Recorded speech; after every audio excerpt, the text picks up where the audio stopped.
Eder, McAllister. Io ho un alibi Perfetto. perfetto, tutto in bici, perché a un certo punto ho detto ma cosa ho fatto, dove sono andato, qua e là. E allora la polizia può controllare queste cose qua, non sono preoccupato di questo, perché ho la coscienza a posto. Ormai è chiaro, Sebastiano ha un alibi imperfetto. Esatto, perché in quel momento quando lui lo dice Liliana era ancora una persona scomparsa.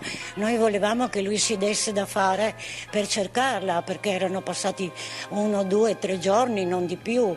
E poi l'alibi, chi ha bisogno di un alibi se non ha fatto niente, se la persona è ancora scomparsa, non è stata ritrovata, non si sapeva se era stata uccisa o meno, quindi non c'era bisogno dell'alibi. E poi in quell'orario che avete detto voi c'è qualcosa che non va, perché a casa mia lui ha detto che ha preso l'auto, ha fatto i giri delle pescherie e poi alle 10, 10 e mezza è tornato a casa, ha preso la bicicletta e è andato a farsi il giro ed è rientrato a casa tra l'1 e l'1 e mezza. Come fa a essere l'1:40 in un altro posto se mi ha detto questo? E poi c'è un'altra cosa che ci fa arrabbiare, perché non è stata individuata nelle telecamere nella scuola di polizia della città la sua bici, la sua moto. Come mai la moto era parcheggiata davanti alla fruttivendola per 3 giorni di seguito, cosa che lui non faceva mai perché la metteva dentro il cortile? Noi abbiamo detto che c'era qualcosa che non andava bene, però se lo dicono i tecnici bisogna crederci, non dire come hanno detto gli inquirenti che non si può manomettere eccetera. Io non me ne intendo di queste cose, ma se gli tecnici dicono e l'hanno dimostrato anche in televisione che si può fare, ma allora bisogna andare a controllare tutto, perché non è possibile che una persona che ha la moglie dispersa, scomparsa e fa tutto altro che cercarla, fa le saune, va in ristorante, si trova con gli amici, va in cambia, va di qua, va di là, regala cose di Liliana, fa tutto meno che cercarla. Come possiamo noi credere che lui è estraneo? Non dico al fatto reale dell'uccisione di Liliana, però lui sa qualcosa, è quello che è successo dopo che non ci convince, perché lì Liliana non c'è andata da sola, mai più sarebbe andata lì da sola Liliana. Come ho già detto in altre interviste, se Liliana voleva suicidarsi, e io non ci crederò mai, ma mai, perché non aveva motivo di farlo, aveva una nuova vita in prospettiva, lo avrebbe fatto a casa sua con le pastiglie del cuore di Sebastiano, in un posto pulito, non pulito come il boschetto, che quello non è pulito il boschetto, ok? Lo avrebbe fatto a casa sua e avrebbe sicuramente lasciato un qualcosa di scritto per giustificare quell'atto, se non altro nei confronti di Veronica. Perché lei era legata a Veronica e non le avrebbe mai fatto un torto del genere scomparire così senza 2 righe. Lei erano molto legate e lei voleva anche fare un viaggio con la Veronica.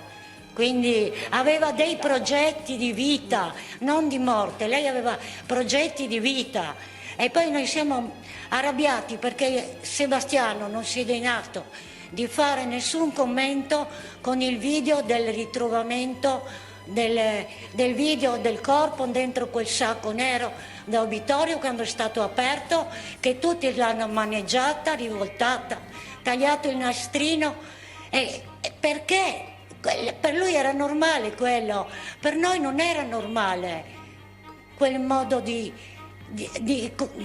trattare un cadavere che ancora non si sapeva né se era Liliana né come era morta. Non ha mai una reazione da marito, non l'ha avuta i primi giorni e non l'ha avuta in questi mesi, in questi anni. Tua moglie piange, tu la mattina vai via e non fai neanche una telefonata durante il giorno per sapere se stava bene o se stava male. Ma non solo questo, tu hai il sospetto, perché l'hai detto a me il 29 di dicembre, hai detto a me che tu sapevi che Liliana andava a stirare le camicie da Claudio. Tu vai in questura a fare una denuncia di scomparsa e non dici, guardi, io so che mia moglie qualche volta aiutava una persona, non ho il suo numero, però sospetto che forse è questo, forse è quell'altro.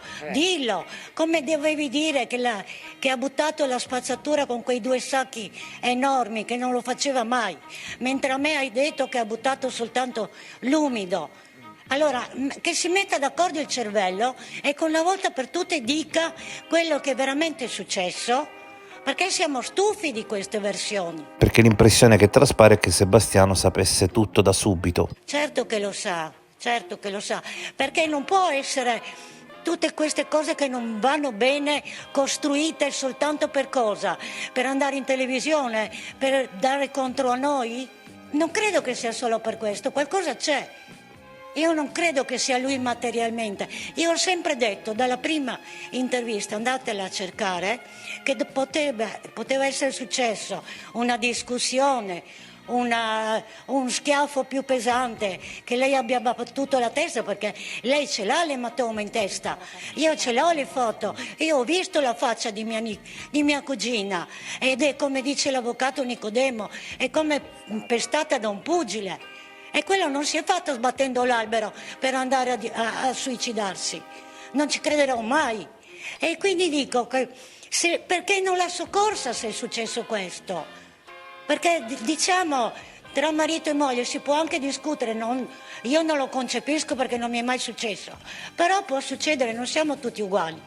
E poi conoscendo il carattere di Sebastiano, perché lui fa la pecora in televisione, ma non è una pecora, lui è un lupo. Ricordatevi questo, perché ci sono delle testimonianze che dicono che il suo essere, quando si arrabbia, non è tanto pecora, ecco. Quando va fuori controllo, butta il cellulare, dà pugni ai muri. Il suo compleanno, lei doveva festeggiare, noi siamo qua che ci danniamo l'anima, perché lei domani doveva festeggiare il suo compleanno in allegria, in armonia, col suo amore ritrovato. Inutile che Sebastiano faccia finta che non è vero, ormai lo sanno anche le pietre che è vero, o no? Lo sa tutta Italia, mi scrivono dall'estero e noi non ci stancheremo e andremo avanti sempre secondo la legge, perché noi siamo persone per bene, quindi non faremo atti, come si dice, ingiusti, non so come definirli, ma faremo atti legali, perché questa storia non deve finire in questo modo, perché non esiste il suicidio da parte di Liliana. E noi andremo avanti e se sarà necessario faremo anche come ha fatto la sorella di Cucchi, che ha fatto vedere le foto del pestaggio. Sono forti, guardi, sono veramente forti.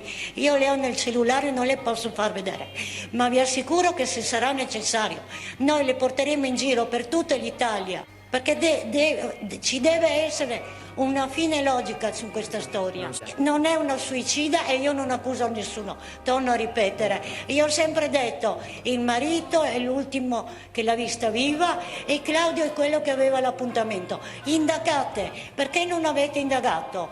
Lui non è stato 3 ore senza cellulare in mano, perché lui ha sempre il cellulare in mano. Il compleanno di Lilli. Avrebbe compiuto 66 anni, che sono passati 2 anni e mezzo e siamo ancora qua a capire perché non può spegnere le sue famose candeline. 2 anni che ci chiediamo perché. Sebastiano nei giorni successivi ci dice: ho un alibi perfetto. Cosa serve l'alibi perfetto al marito di una persona scomparsa? Lui sapeva già cosa era successo? Sapeva Lilli che non c'era più? Qual è più precisamente l'alibi di Sebastiano?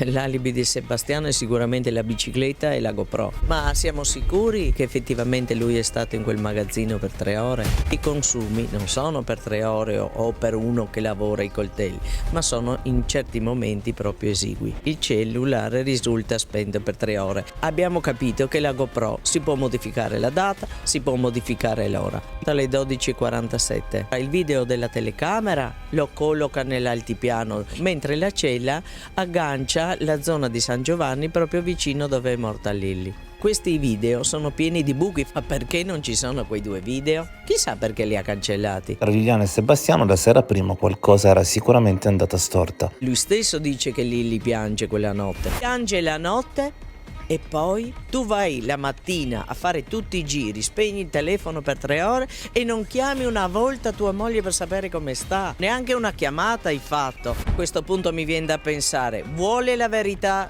su cosa è successo a Lilli o no? Ma siamo sicuri che tu non sai niente di quello che è successo a Lilli? tu a 2 anni e mezzo che ti contraddici, dici bugie, ma a quale scopo e cosa serve? Cosa serve raccontare balle? Ehi, non dimenticare di iscriverti a questo canale.